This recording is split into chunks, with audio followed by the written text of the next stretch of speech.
crystal structure and physical properties has yielded, as I mentioned, an exhaustive number of peer-reviewed publications, plus a variety of important monographs on crystal and high-temperature chemistry. But in the mid-1990s, with Dr. Harold Morowitz, he switched gears and began examining high-pressure organic synthesis and the origin of life. To round out his remarkable resume, Dr. Hazen is a professional trumpeter who has performed with the Metropolitan, New York City, Boston, and Washington operas, the Royal, Bolshoi, Joffrey, and Kirov ballets, as well as the Boston Symphony, the National Symphony, and the Paris Orchestra. He's a member of the National Philharmonic and the National Gallery Orchestra. And finally, I should point out that as of today, Dr. Hazen is an official honorary current resident of New Jersey by virtue of his much-prolonged cab ride from Newark Penn Station to campus. If you've taken this cab ride, you know it, by every possible side road in northern New Jersey, and a Medal of Valor is pending.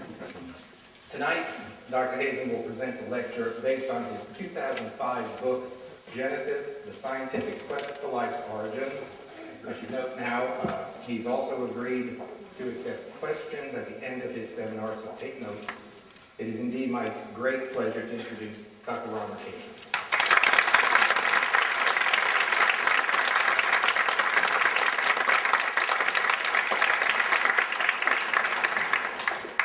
Thank you so much, Dean Prezant, colleagues, friends, for that wonderful introduction and for the opportunity to be here to give this 2007 Sokol lectureship. I'm going to talk about Genesis. Genesis. How did life arise? How did we get here? And there's probably no question in science that evokes more tension between science and religion, for example, than this. Because for many people, the first chapter of the Bible is all one needs. It's the whole story. God created heaven and earth. God created life. And yet, as a scientist, I want something more. And so I'm firmly committed to the idea that one can study the origin and the evolution of life as a natural process, consistent with the laws of chemistry and physics. Not that there isn't a creator involved, but that the laws of chemistry and physics are sufficient to explain how we got here from non-life.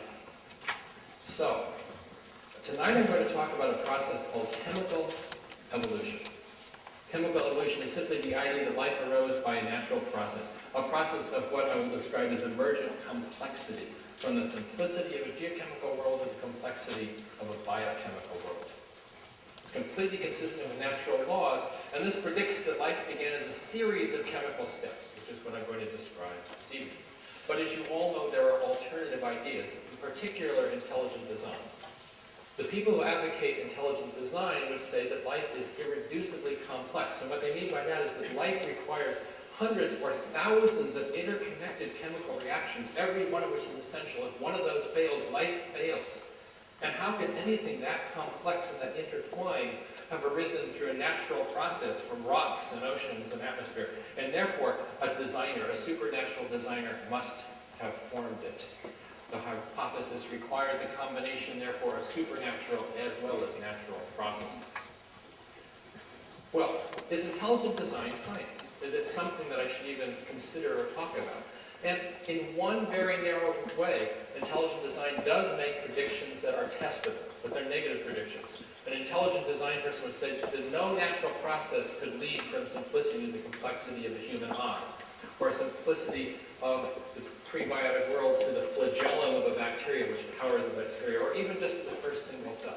And in principle, these ideas are falsifiable, because if you start with the simplicity and can show a natural process by which you can go to a flagellum, or to the eye, or to a single cell, then you've disproven the tenet of intelligent design.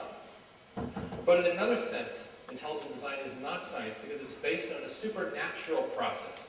It's therefore inherently untestable. It's unsupported by observational evidence. And so, whether it's true or not, a scientist can't address it. Well, there is, as you well know, a debate It's ongoing, and in spite of recent court rulings, it's still. On the one hand, there are people who say we should teach the controversy. Both sides want to be taught as if there's some sort of even-handed representation. There's intelligent design, there's a science, we can take one, we can take the other, and we can debate about it. And what's wrong with that? Let the children decide. On the other hand, virtually every scientific society, and many scientists as well, have made proclamations like this. Intelligent design should not be taught in high school biology classes. And it's easy to see why scientists may come across looking as closed-minded, as afraid of the debate, as somehow resistant to change or to talk about the controversy. I'm not sure that's true, but what are scientists to do? Here's the way I respond to intelligent design. We need to design a research program, do experiments that demonstrate a transition, a natural transition from chemical simplicity to emergent complexity. If we can do that, we've disproven the central idea of intelligent design. If we can show that biological complexity can arise spontaneously, then you don't need intelligent design. So, let me give you an example of how this works. The famous monument Stonehenge in southern England sits there on the Salisbury Plain. And people, the archaeologists, claim it was made about 4,500 years ago. But others have said it's much too complex, much too intricate, and the stones are much too perfectly aligned to have been a product of any sort of human primitive enterprise, so they invoked space aliens. And space aliens with their flying saucers came and helped transport these giant stones and put them in place and helped align the stones properly, and that's how Stonehenge came to be. And there's no way a scientist or an archaeologist can disprove that idea. We cannot go back and show that space aliens were not involved. However, what we can do is show that there are simple ways that a primitive society, using ropes and wood and stone tools, and lots of individuals, 1,000 people would be needed to transport these stones, but you could do it. And so, the simpler Occam's razor sort of argument, the idea that you look at the simplest explanation or hypothesis, is it's a human society, a primitive society could have done it. Why invoke space aliens? In other words, why invoke an intelligent designer if you can show a natural process that's possible? So, I'm going to evoke the natural process of emergent complexity. Let me describe this to you. Emergent phenomena arise all around us all the time from the interaction of individual particles or agents. Agents which then combine through their individual interactions to produce new phenomena larger than the individual. So sand grains form sand ripples and dunes. No one sand grain is a ripple or dune, but you put lots of them together, new patterns emerge. Spiral galaxies form the billions of stars. The human brain, consciousness arising from the interaction of billions of nerve cells. We see these examples all around. One of my favorite is slime mold. Now, slime mold lives most of its life as single-celled organisms. They look like amoebas. In fact, they're often called social amoebas.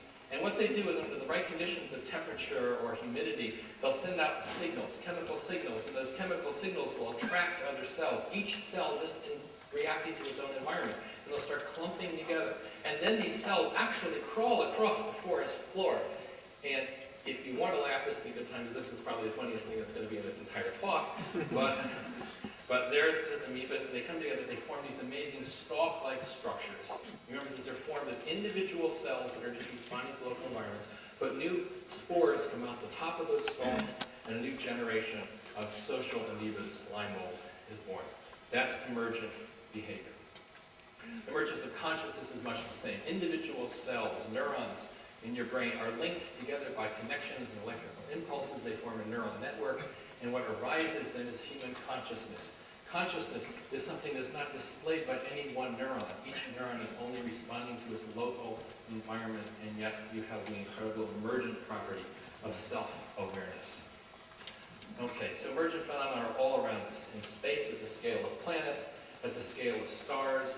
You see it at the scale of galaxies, in the various structures that are formed. We see it in life. We see it at the scale of molecules and cell membranes, which I'll describe later. We see it at the scale of cells. We see it at the scale of individual organisms that interact, for example, in ant colonies. And we also see it in human society. Emergence is at all different scales in the universe. So, for example, in collective endeavors like agriculture, in the kinds of things, here's a marathon, and one of my very favorite collective phenomena, the symphony orchestra. No individual can play a symphony. Okay, So here are my central assumptions when I'm talking about origin of life research. First of all, first life forms are carbon-based. We're not going to invoke some bizarre chemistry. All life today is based on carbon.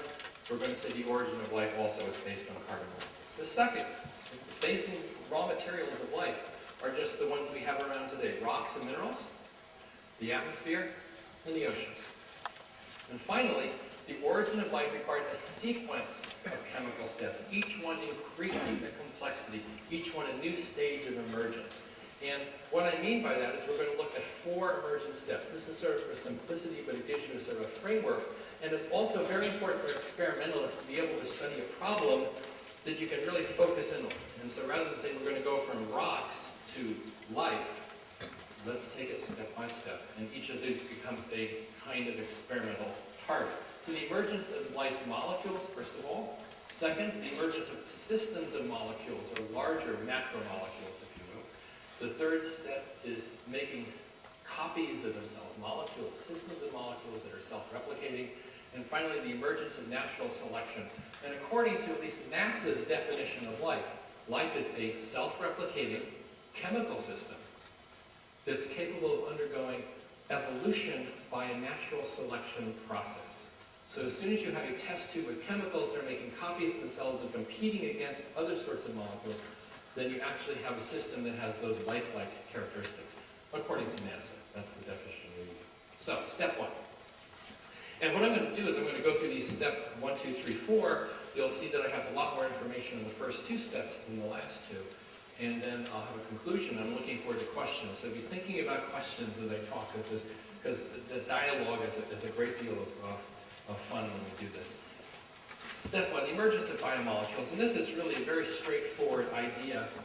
You want to start with very simple molecules, volcanic molecules, water, CO2, carbon monoxide, hydrogen disulfide, things that would come out of a volcano. And under various environments, they react to form carbon-carbon bonds. For example, acetic acid, 3 carbon atoms of pyruvic acid. You want to build up these small molecules that are essential to life. Well, this has been done for more than 50 years. In fact, in 1953, at the University of Chicago, Harold Urey, the mentor, Stanley Miller, the young graduate student, got together. They designed this apparatus. It's simply a piece of glassware that has water representing the ocean and gases representing an atmosphere. And then they have little electric sparks that go there right from here to here, and those sparks are set off constantly. That simulates lightning. And what they made was an amazing variety of products which look like the building blocks of life. The amino acids, which make proteins, sugars that make carbohydrates, lipids that make cell membranes, even the bases, which are very fundamental components of DNA and RNA, the genetic molecules. And to all the world, this looked like a well-balanced diet. And that's why people were excited. Suddenly you were making from just simple raw materials the lifelike molecules. And so for 50 years we've known this can be done. That was at the surface of the ocean with lightning, but this can be done also in deep space, the kinds of raw materials that made Earth. And in various dense molecular clouds, you can simulate this with a very low temperature, high vacuum environment, shine ultraviolet radiation on molecules, you get new organic molecules.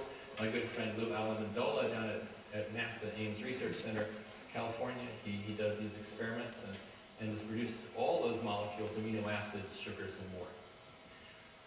At the geophysical laboratory, we've been looking at high temperature, high pressure environments, because the hypothesis several years ago was that perhaps life also could have originated in a deep ocean volcanic system.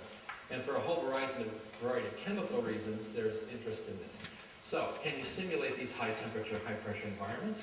We do it quite simply by sealing chemicals into little gold tubes and putting those gold tubes in a high pressure reactor where we get high temperature and high pressure. This is my colleague Pat Yoder Jr.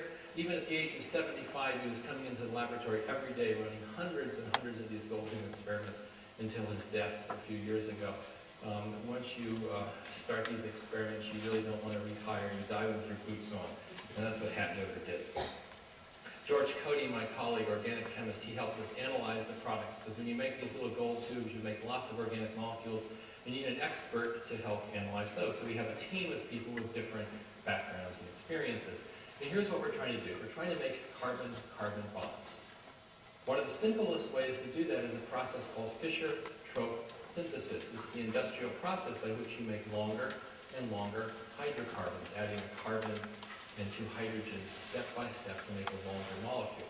That's done in industry. We were hoping this could be done in a hydrothermal capsule. And so what we did is a very simple experiment where we take hydrogen, carbon dioxide, and water with a little bit of iron metal as a catalyst. Very modest conditions, 300 degrees centigrade, 500 atmospheres like you'd find in a deep ocean vent. Run it for 24 hours, and what we get is an explosion of molecules. Not just a few. We get most of that CO2 converted into long molecules, and the numbers here, 22, 25, 30, that's the number of carbon atoms that are strung end to end. And if you look at the details, it's not just the straight molecules, but also branching molecules and alcohols and other very interesting compounds. It's so easy to make organic molecules. There's another way you can do this too, without going into a lot of details. Rather than adding that CH2 group to make the chain longer, you can insert a CO group to make the chain longer. That's called a carboxyl group.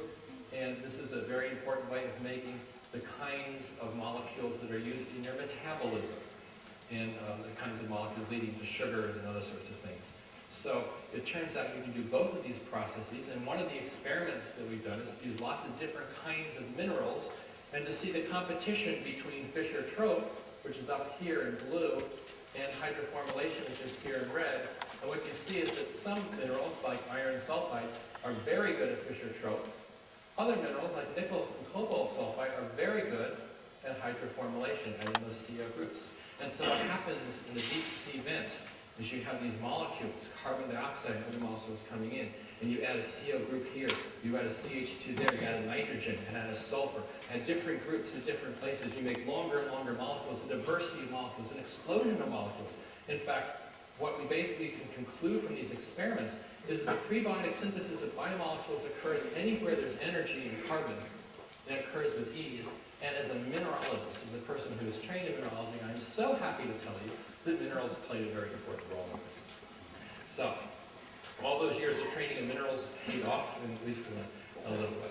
That's step one. It's easy to make biomolecules, amino acids, sugars, carbohydrates, all those things. But that's not life. That's just the building blocks. You need to organize them in the molecular systems. And here's the problem. All the prebiotic synthesis I just showed you makes an explosion of all different kinds of molecules. It's indiscriminate. But life's fundamental aspect is highly selective use of molecules. It takes this one, but it rejects all these other ones over here. So how do you get this specialization? What prebiotic processes might have selected and concentrated molecules? And we think that there are two processes that did this primarily.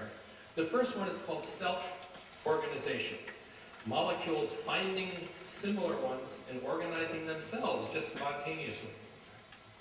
And we found this out in a very unusual way. We did an experiment with something called pyruvic acid. It's a molecule with 3 carbon atoms. It's important in metabolism. We did early experiments to see if we could take 3 carbons, add 1 CO2, and make a 4-carbon molecule called oxaloacetic acid. It didn't work. But we did the experiment. You have to do experiments. You run it at 200 degrees centigrade, 2,000 atmospheres. And what we produced was quite surprising. The capsules got all puffed up.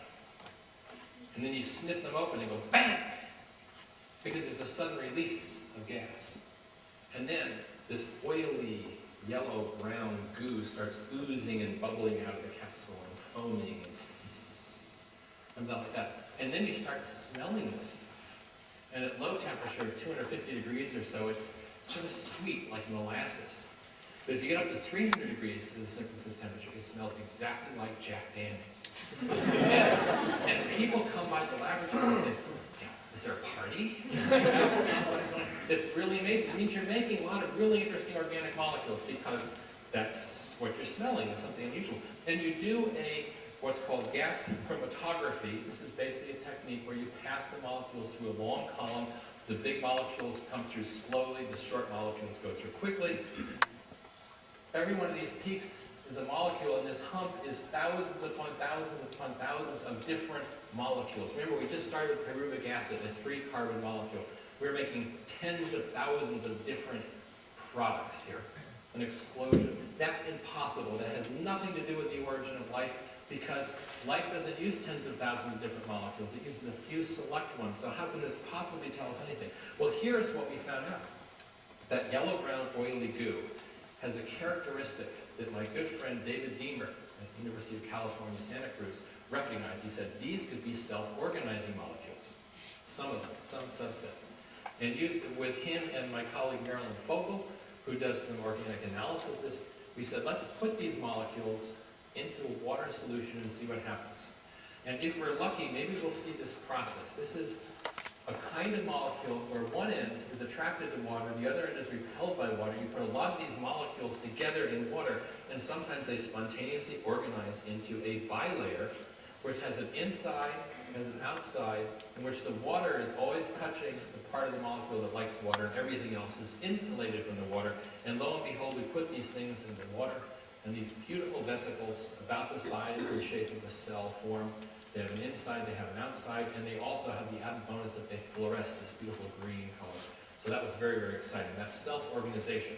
So clearly this happened on the early Earth. There were molecules that were released into the ocean. They found each other, they organized into things like oil droplets, and these were very primitive membrane-like structures. Clearly a key step in the origin of life. But that's not the only story. Because a lot of molecules dissolve in the ocean, they don't self-organize. Amino acids, sugars, and one of the big mysteries that we have is that so many of the molecules of life are handed. They have left-handed forms, they have right-handed forms. So you can imagine mirror image symmetries. Here's a left-handed molecule, a carbon atom with 4 other groups around it. It's mirror image right-handed form. The exact same composition, the exact same structure, except they're mirror image relations. And the question is then, how did the amino acids, how did the sugars of life on Earth become homochiral, that is, of one-handedness? And furthermore, this is tremendously important for the drug industry. Many of the drugs that you take, or that your friends and family take, have to be chirally pure, just left-handed or just right-handed forms. And there are important reasons for that. It turns out that chiral purity affects the way a molecule interacts with our body. And an amusing case is the molecule limonene. The right-handed form smells like oranges and is used as a flavoring for orange. But the left-handed form smells like lemons. And that's because the molecules that detect taste in our mouths are also chiral, and so they react differently to the left and right-handed form. A more sinister example is thalidomide. The right-handed form was given to expectant women because it cured morning sickness, but the left-handed form caused birth defects. And if you've heard about the tragic case of thalidomide babies, that was a case of having a mixed left and right-handed molecule, a non-chirally pure drug. So chiral purity is very important. Well, it's important in prebiotic questions too. So prebiotic synthesis, we make equal amounts of left and right-handed molecules anytime we do a synthesis experiment. But life demonstrates chiral selectivity, and so we have to ask what caused this symmetry breaking for life to choose left-handed amino acids, right-handed sugars, and separate them. Lots of hypotheses are out there. As a mineralogist, I want to study the idea that minerals may have played a key role in this process. And that's one of perhaps 20 hypotheses out there. Each one has to be studied experimentally, and we each study what we know best. So I look at minerals. Now, the only common mineral in nature that has left and right-handed crystals, because the internal structure has helices either to the left or to the right, and it's one or the other. It's quartz, left and right-handed forms. And what everybody else has done is taken these beautiful quartz crystals and crushed them to a fine powder so they have lots of surface area. And that's a terrible thing to do to a quartz crystal. Not just because they're pretty, but because what you're doing is randomizing all the possible faces of the quartz. And look at this picture. This is a crystal I collected when I was a teenager in Patterson, New Jersey. It's quartz crystals. They're about 1 millimeter across. And if you look at them in magnification, that's about 1 millimeter.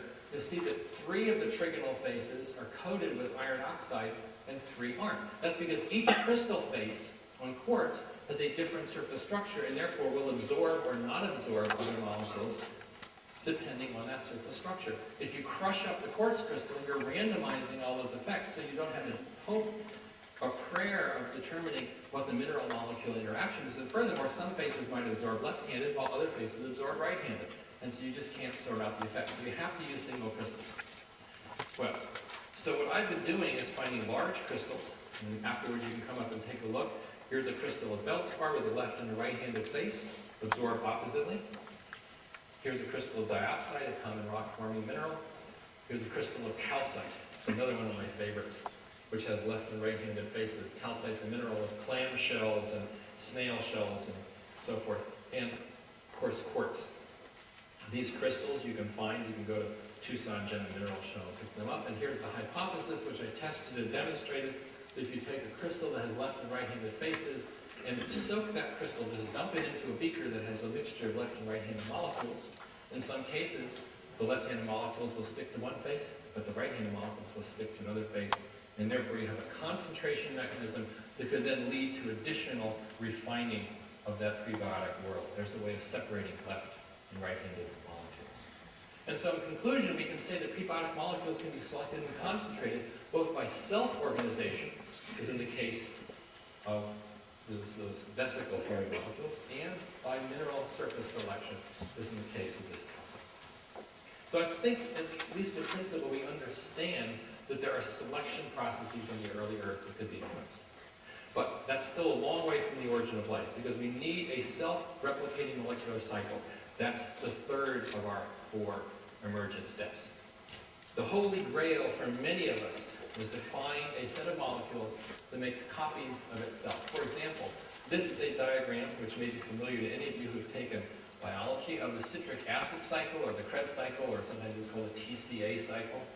And run in the very primitive way, you start with small molecules, 2 carbon or 3 carbon molecules, you add CO2, you add hydrogens, and you go round and round the field, and you end up with citric acid, which is a 6 carbon molecule, which then splits in 2 plus 4, and now you have 2 cycles. And then you have 4 cycles, and then you have 8, and you double it. Each time around you double the number. And if you could find a natural way to go from a single molecule to double to quadruple, you get a self-replicating system. That's what we're looking for. Our guru in all this, Harold Morowitz at George Mason University, a famous theoretical biologist who loves this citric acid cycle, and he would claim that every life form in the universe, wherever it is going to use the citric acid cycle. So that's one point of view. Not everybody agrees. For example, there's another hypothesis by a very well-known theorist, Stuart Coffin at the Santa Fe Institute, is where he did a lot of this work, and he describes autocatalytic networks of molecules. Big word, but basically imagine you have a soup with thousands of molecules, each one of which helps make another molecule in that network. So you have a group. This is like a network of friends. And if you're in that network, you reinforce each other, but if you're outside of the network, you're shoved aside. And so this network of friendly molecules keeps making more and more copies of itself through these catalysis. This one, A catalyzes B, and B catalyzes C, and C, all the way through those thousands of molecules. And this is a way of selecting and winnowing out the best molecules from everything else. That's what Coffin. He doesn't tell us what those molecules A and B and C are, but it's a theoretical idea that there may have been networks early on. And so you make a diversity of molecules, inevitably it leads to selection just through this process. Now, a lot of people in the origin of life field, in fact, I would say most, poo-poo all of these ideas. And there's a lot of controversy in origin. They would say metabolism, what I've just described, the self-replicating system of molecules, is not the first life form. Rather, they say what you really need is a genetic molecule, a string of small groups or letters of molecules like DNA or RNA that makes copies of itself. And so they call the RNA world a scenario where you have a strand of RNA that both carries information and copies that information from one generation to the next. A self-replicating strand of genetic material.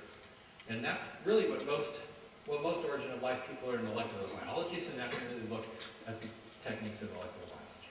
Well, there is a problem with the RNA world, and that's because no one has figured out a way to make this very complicated molecule in a prebiotic environment. The building blocks, the sugar ribose, the bases, the phosphate, to put them all together and make a stable structure is virtually impossible by any technique we know. So you need to look, therefore, a much simpler pre-RNA world molecule that mimics RNA, and then RNA is brought in later as a substitute that becomes, for some reason, more significant. What I want to tell you about and give you a sense is how exciting this origin of life field is by telling you the story of my good friend Nicholas Platz. Simon Nicholas Platz, he's an Aussie. He's 40 years old. He gets his PhD at the age of 40 after having taught high school chemistry in Melbourne for many years, and decided he really was fed up with teaching high school chemistry. He really wanted to get his PhD. He really wanted to do origin of life research. So he comes to our Carnegie Institution Geophysical Laboratory. That's Nick on the right, and there's Dave Deemer, who's just all over the origin of life field. He's on the left. Nick had an idea. Nick had an idea which is called the PA world. And it's a way of explaining how something acted like RNA before RNA. RNA is a long chain molecule that's letters, A, T, U, C, just over and over. You repeat sets of letters, and it carries a code, a genetic code. Well, how could you do that before RNA? He says you resort to these very beautiful, ubiquitous molecules called PAHs, or polycyclic aromatic hydrocarbons. Another big word, just PAHs. And they're just beautiful ring-shaped molecules made of 6 carbon atoms linked to other rings of 6 carbon atoms. Lots of them. Anytime you have a barbecue or run a diesel engine or burn a candle, anytime there's soot, there's PAHs. Soot, and this is all over the universe. In fact, if you take a photograph in the infrared of galaxies in the distance, at the characteristic wavelength of PAHs, you see the galaxies glow. And that's assumed that there's just a huge amount of this material in every object in the solar system, in the universe. Okay, so here's what Nick realized. That these PAHs are amphiphile molecules. That they have an edge which is attracted to water, but the flat surfaces are repelled by water. And so if you put lots of PAHs in water, they begin to stack up like a bunch of pancakes or a bunch of plates. So you have self-organization, not of a enclosed membrane, but a stack. That's a disconic arrangement. And he says, furthermore, the edges of these PAHs are going to be very reactive, and so they can actually attract and bind selectively to the letters of RNA, C, U, G, A, the letters that form that genetic alphabet. And then he said, with very simple chemical manipulation, you could form a backbone, perhaps with formaldehyde. And so these would come together, and you have a change in pH. That backbone breaks loose and starts folding up on itself. You have what looks exactly like a genetic molecule. Furthermore, the spacing of the molecules, those disks, the spacing is 3.4 angstroms, and that's a distance which is equal to the distance that we see in DNA. So there's a whole lot of interest here in an idea that might provide the key to a pre-9A world. Now, there are no experimental proofs of this yet. This has to be shown by experiment. But what it shows is the kind of creativity that goes in. A chemistry student, the person getting his PhD, has this idea, no one's ever had it before. He puts it out there, and now the whole origin of life field is discussing and debating and deciding how do we do experiments that will test this idea. Could this be a key to the origin of life? And that's the kind of thing that happens. So we don't have a self-replicating system in the laboratory yet. That hasn't been done. I think it's going to be done in the next 10 to 20 years, but it hasn't been done now. We're learning more and more all the time. This may be the way it's done. Maybe it'll be a metabolic cycle, but somehow we're going to get a self-replicating set of molecules. And so the conclusion is, even though we haven't done this yet, I think we're getting close. And that leads us to the fourth step. And this is a step in one sense that I have the least information on. It's the emergence of natural selection. You have a self-replicating cycle, and then once it begins to compete for resources, for energy, for atoms, for molecules, for food, then it drives evolution, because only the most efficient system of self-replicating molecules is going to win, and everything else is going to be shoved aside. Well, we know at some point a self-replicating system must have been established. The second thing is we know that there must have been mutations in that system, because all of these organic molecules, it's so easy just to substitute a sulfur for an oxygen or move a hydrogen here and a carbon there. Just little variations which are constantly taking place.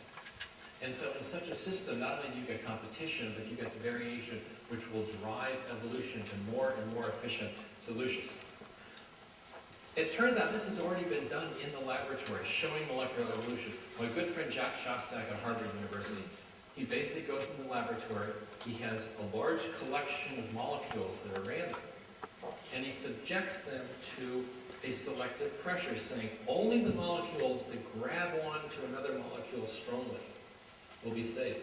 These molecules are stuck to the side of the beaker. So molecule sticks to that. Most of the RNA strands don't fold up that way. So when you turn the beaker over and flush it out, most of the molecules just go down the drain.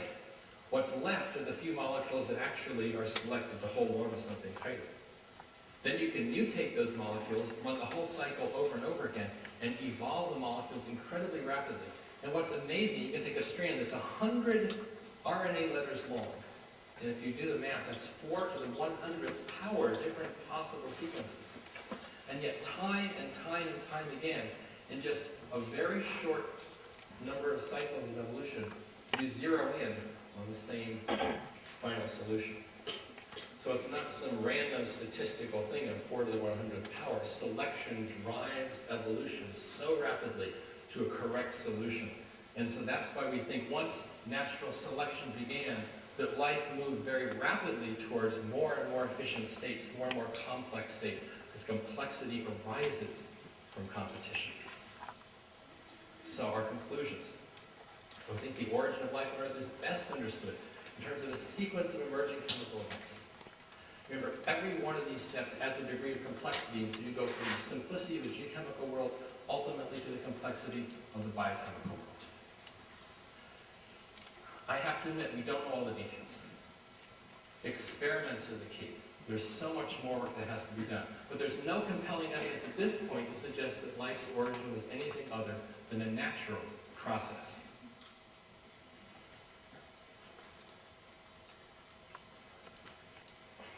I know this scenario of life's origin, a purely chemical, physical scenario of life's origin, is troubling to some people. In some ways, it's much more comforting to think that we were designed. There was a caring designer, a caring creator out there who somehow was watching over us and making sure that we are where we are today. But I'd like you to think about emergence in a slightly different way. We have a universe that began with hydrogen. Essentially a huge universe of hydrogen. And yet, hydrogen atoms coming together inevitably, inexorably formed stars. The hydrogen came together through gravity. And then the stars go through the process of nucleosynthesis. They make all the elements of the periodic table: oxygen, nitrogen, carbon, sulfur, elements of life, and all the rest. Up to iron, but then that star no longer can burn. It collapses, it explodes into supernova, and all the rest of the elements of the periodic table, all 100 elements or so, are formed and spewed out into the universe, where they go to make the next emergent step, and that's new solar systems with planets. Planets are rich in all of these other elements. So from stars, planets inevitably form. Is it not possible that from planets, life also inevitably emerges? And is it that much of a jump to say that if you have life, intelligent, self-aware life also follows? And so I look at the universe. I see a creation which leads from stars to planets to life.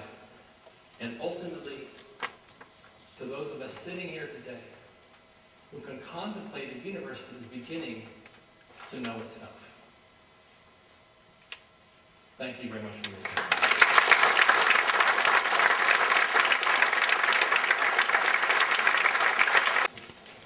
I would love to be able to answer questions. And I think since the easiest thing is just to raise your hand. I'll try to spot you and just shout them out. Any questions? Yes? Quick question for you. Do you think, I mean, you're a lot smarter than I am, do you think it's more probable that it was metabolic or genetic, the beginning of things? You seem to know a little of everybody, so. I love that question. And it turns out that if you're a biologist, especially if you're working in molecular biology and genetics, you're undoubtedly going to think that genetics came first. And if you're a mineralogist or a chemist, a physical chemist who works with chemical reactions, you're undoubtedly going to think metabolism came first. And I would argue metabolism first because to me the chemistry of metabolism is very simple, and the kinds of reactions that involve shuffling electrons oxidation reduction reactions, which you see on mineral surfaces, which you see are catalyzed in all sorts of natural environments, are exactly the chemical reactions that go on in the body. RNA complex, metabolism simple. I go with simple first. A lot of people disagree.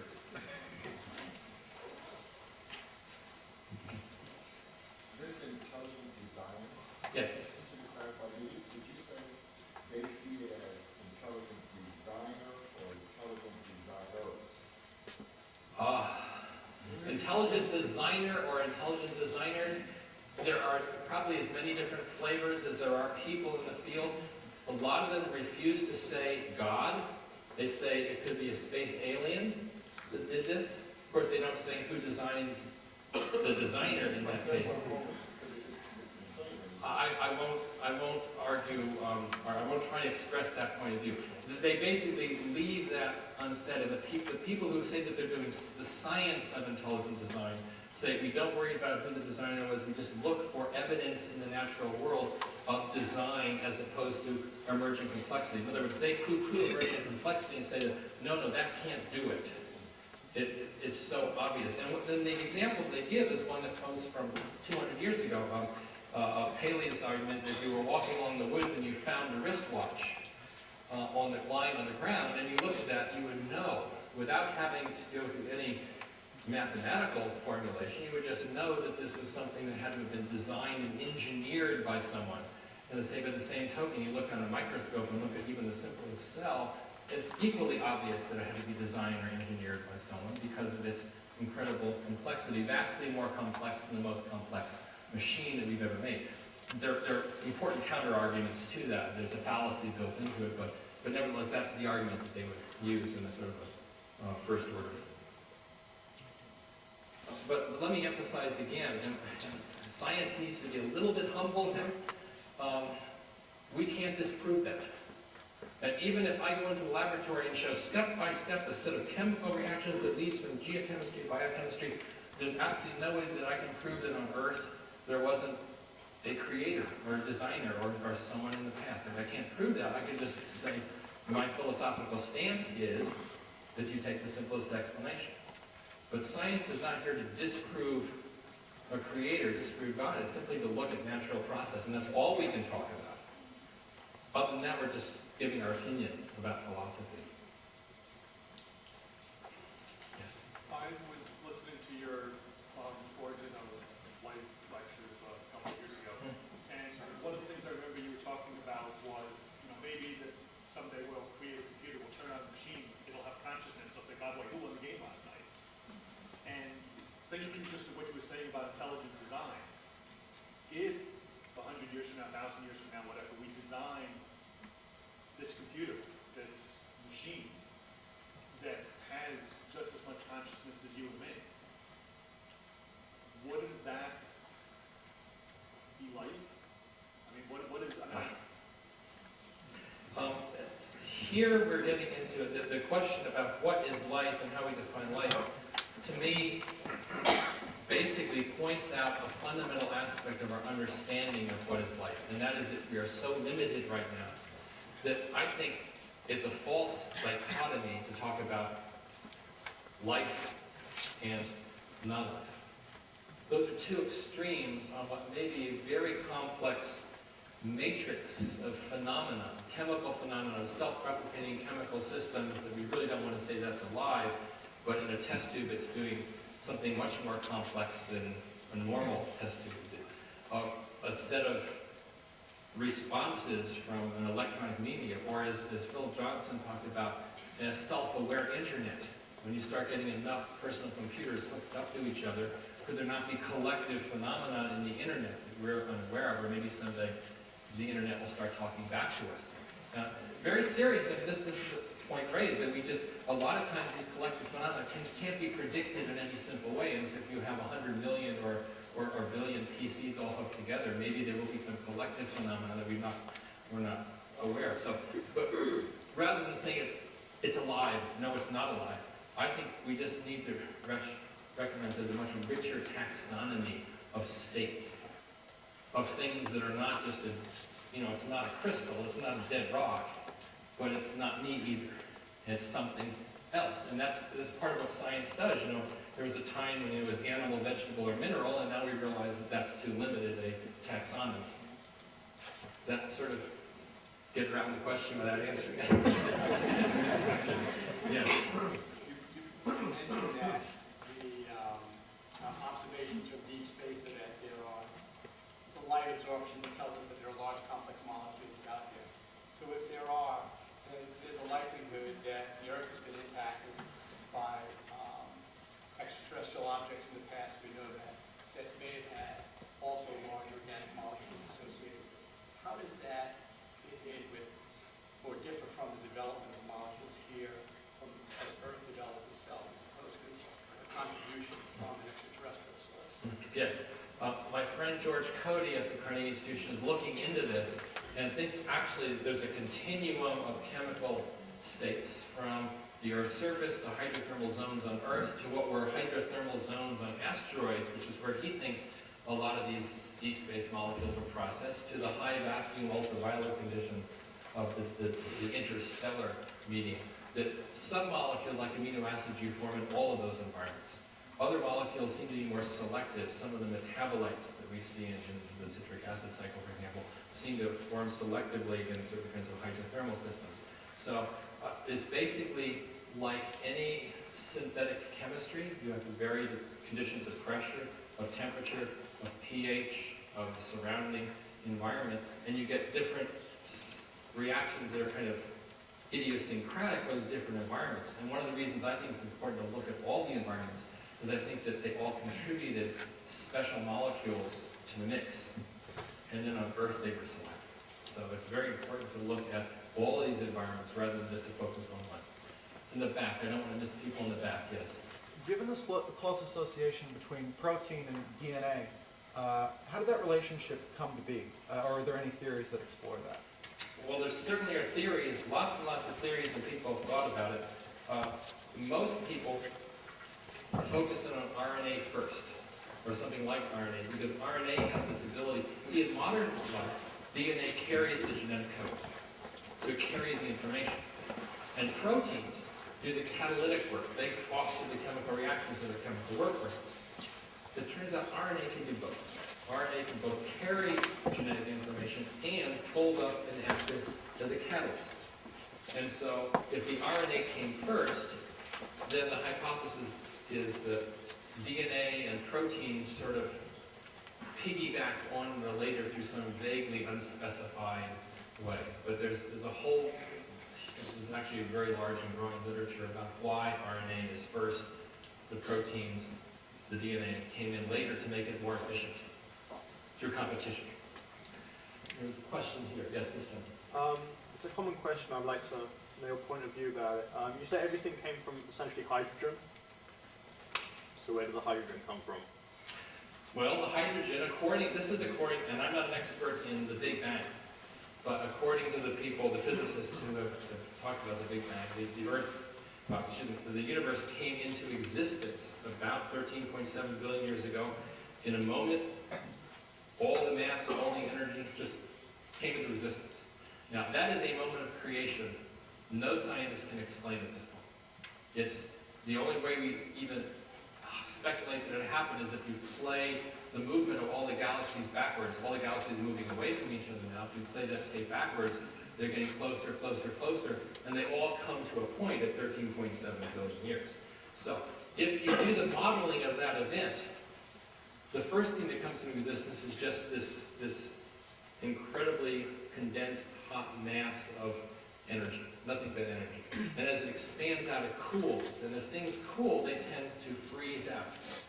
And there's different stages of freezing, which I'm not going to get into, but after a few minutes, one of the things that happens is all that mass, almost all that mass, freezes into hydrogen atoms. A little bit of helium, a little bit of lithium, but primarily hydrogen. And then hydrogen is the stuff, the mass of which stars form. So there's some great books that my friend Jim Treffel wrote, a book called The Moment of Creation, which describes not only what happened, but also why scientists have come to these conclusions.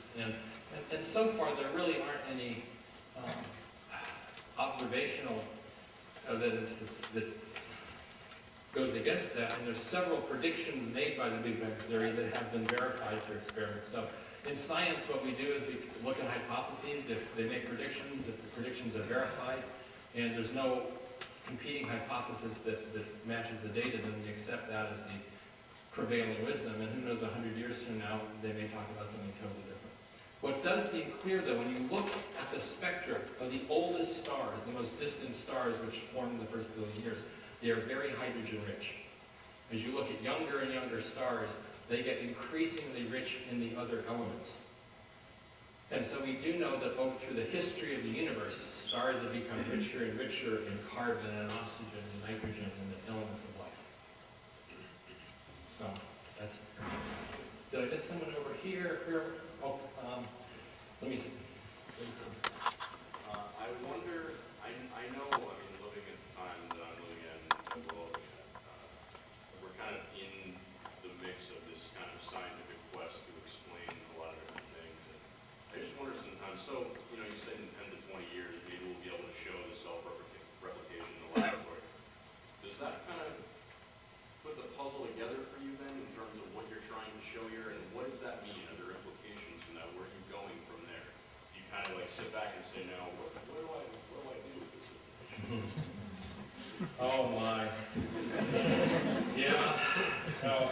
Well, one thing it will do is if we actually go into the laboratory and make a self-replicating system, and every one of those planets is hundreds of millions of years to try chemical experiments in different mineral surfaces, in different environments, with its own lightning, with its own oceans, with its own rain of meteorites bringing in organic materials. How is it possible that in that profusion, in that abundance of opportunities, there wouldn't be life everywhere? And in fact, if you believe, as I do, that life is a cosmic imperative, not only is there life everywhere, but every possible example of life has been tried.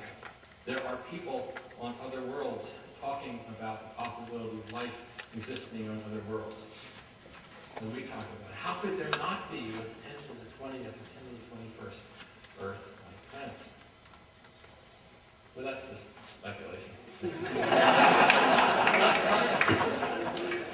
I have we actually mentioned something about Europe having a possible life structure or capability. Reproducing like human structures, I guess, or like what's the possibility that we will be able to do some experiments in Europa?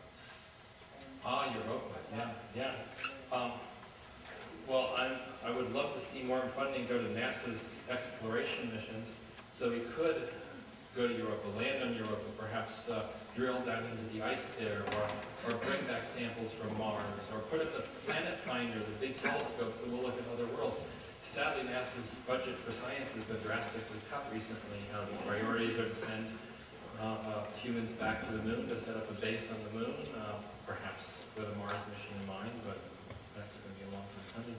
Astrobiology funding, the search for life in the universe has been slashed at NASA last year. So it's really government funding priorities that are going to determine how soon we can do it. But I think that if we had the money, we could do those missions, and we certainly would learn a lot more than we know right now. Just curious, has anyone ever taken well, I'm sure they have, but how is it reflected on the origin of life community? Instead of trying to reconstruct the evolution, chemical evolution, use biological evolution to kind of reconstruct it. How does that play into research, current research? Yes. Is there a good interaction between the two views? There's an intense interaction between the people doing the kind of work I was describing this evening called bottom-up experiments, where you go from the simplicity of geochemistry, trying to get more and more complex, and all the people doing top-down experiments, looking at modern cells, primitive cells, extreme organisms, looking at the shared biochemistry, because anything that's common to all living things on Earth, like the genetic code, has to be a molecular, a biomolecular fossil that occurred very, very early in the history of life. We also have paleontologists looking for signs of the oldest life, and isotopic evidence in rocks. Even before their fossils, we look for carbon isotopes to see whether photosynthesis was in place. So yeah, we're approaching from both ends. In the book, I talk about the top-down approach quite a bit. I just didn't talk about that in the lecture tonight, but there are two approaches, and they work side by side. And at conferences, you always have the two sections sort of intertwined, with top-down and bottom-up. Over here,